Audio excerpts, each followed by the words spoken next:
Ito na nga yung Battle of Gog and Magog. Pinalaya si Satanas after 1,000 years at ginather niya na naman lahat ng mga tao sa daigdig at lumusob sila sa Jerusalem pero pinaulanan sila ng apoy. Dito po nagsisimula yung end of the world. Nagpaulan si Lord ng apoy, nawala po yung langit dahil nasunog.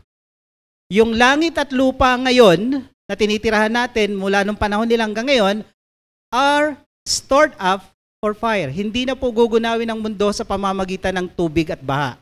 So gugunawin ang mundo and then the judgment for the ungodly. Ang pagkagunaw ng mundo, masusunog sa apoy. Lahat ng mga planeta, yung galaxy natin, Milky Way, o kung hindi yung buong universe, may malakas na ugong na ingay at yung lahat ng heavenly bodies masusunog. Yung buong kalawakan, buong kalangitan, masusunog kasama tong earth.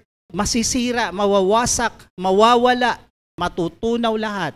Magkakaroon ng bagong langit, bagong lupa. Yung mga nagtagumpay at nakasama sa rapture, sila ang titira sa bagong langit at bagong lupa. Pagkatapos nito, yung tinatawag na second resurrection. Yung first resurrection of the dead, nangyari ito nung rapture, na kung saan yung mga namatay kay Kristo ay binuhay muli, at yung mga katawan nila ay naging glorified body, at yung mga naiwang buhay ng mga Kristiyano, kinuha sa alapaap at nagkaroon ng tagpuan doon. Ito yung first resurrection.